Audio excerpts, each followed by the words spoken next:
নমস্কার। আমার এই মেমোরি স্কিল একাডেমিতে আপনাদের সবাইকে স্বাগত। আজকে যে আলোচনা করব সেটা হলো নিউমোনিক সায়েন্স, মনে রাখার বিজ্ঞান। এই মনে রাখার বিজ্ঞান আলোচনা করতে গিয়ে দেখেছি খুব তত্ত্ব কথা, ভারী কথা, খুব জ্ঞানের কথা আছে। সেজন্য আমি আমার মতো খুব সাবলীলভাবে বলার চেষ্টা করব আপনাদেরকে বোঝানোর জন্য,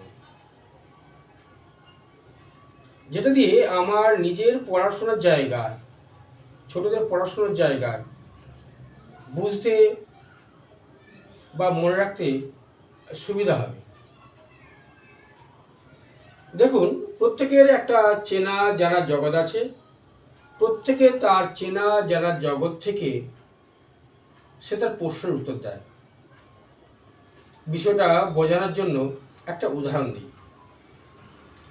একটি ক্লাসে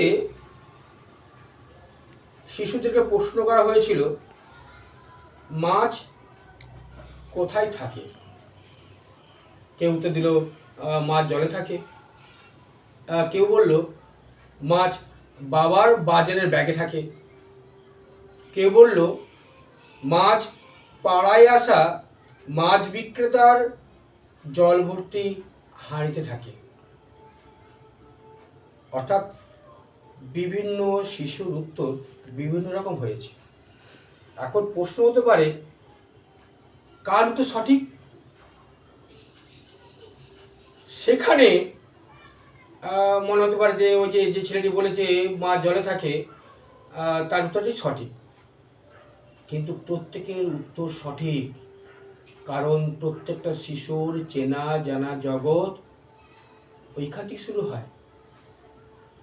সে ওইভাবে দেখেছে যে মাছ বাবার বাজারের ব্যাগে থাকে। কেউ দেখেছে পাড়ায় আসা মাছ বিক্রেতা জল ভর্তি হাঁড়িতে থাকে। কেউ জলে দেখেছে। অর্থাৎ চেনা জানা জগৎটা ঠিক এইরকমই। সেখানে আমার বিষয়গুলো যেগুলো বলতে শুরু করব, যদি তাদের কাজে লাগে তাহলে আমার বলাটা সার্থক হবে। অনেক সময় এমনও হয় যে খাদ্যের কটি উপাদান আছে এটা বলার আগে হঠাৎ করে একটি ছেলেকে জিজ্ঞাসা করা হলো, এই দুপুরে কি খেয়েছিস বল আজকে। সে হঠাৎ অবাক হতে পারে, কিন্তু সে হয়তো বললো, আজকে ভাত ডাল মাছ ঘি এগুলো খেয়েছি। তখন তাকে প্রশ্ন করা হলো, বলতো কোনটা প্রোটিন জাতীয় খাদ্য, কোনটা কার্বোহাইড্রেট জাতীয় খাদ্য, কোনটা ফ্যাট জাতীয় খাদ্য। অর্থাৎ আমরা তার চেনা জানা জগৎ থেকে তার পড়ার জগতে ফিরলাম।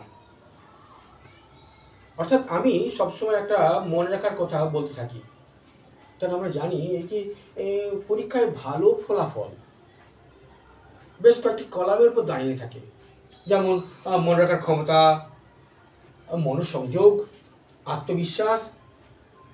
একজনের প্রচুর আত্মবিশ্বাস আছে কিন্তু মনে রাখার ক্ষমতা নেই, মনোসংযোগ নেই, কিচ্ছু হবে না। অর্থাৎ আমি আমার কথাবার্তার মধ্যে সবসময় একটা মনে রাখার ক্ষমতা কী করে বাড়ানো যায়, কী করে মনে রাখা যায়, কী করে মনোসংযোগ বাড়ানো যায়, সেই বিষয়ে বিস্তারিতভাবে কথা বলবো।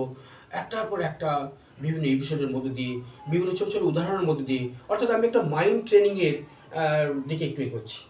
অর্থাৎ মাইন্ড ট্রেনিং, মনটা তৈরি করবে, মনটা ভাঙবে, পড়ার সুবিধা হবে। তার চেনা জানা জগৎটা অজানা জগতে গিয়েও সে সেখানে খুঁজে পাবে, বা পরিবেশের বাইরে যা সে দেখেছে, বই তাই লেখা আছে, বইয়ে যা লেখা আছে সেটা পরিবেশে আছে, সে সংযোগ করতে পারবে। তখন তার মনে রাখার সুবিধা হবে, তার পরীক্ষার ফলাফল ভালো হবে। আমি বারবার ওই মনে রাখার ক্ষমতা কী করে বাড়ানো যায়, কী করে মনে রাখা যায় কথা বলবো। এবং সেইখানে মনে রাখতে গিয়ে বিভিন্ন তার টুলস আছে।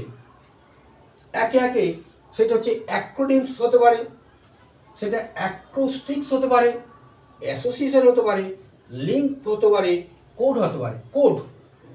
কোডটা একটু বলে দিই আপনাদের কাছে। কোড শব্দটা কিন্তু কোড ডিকোডিং আপনারা অনেকভাবে শুনেছেন, কিন্তু আমার এখানে একটু অন্যরকম। যে কোনো ভাষা শিখতে গেলে যেমন সেই ভাষার বর্ণ শিখতে হয়, লেটার শিখতে হয়, সেই ভাষার শব্দ ওয়ার্ড শিখতে হয়। তো সেই ভাষার সম্বন্ধে খুব ভালো ধারণা তার তৈরি হবে।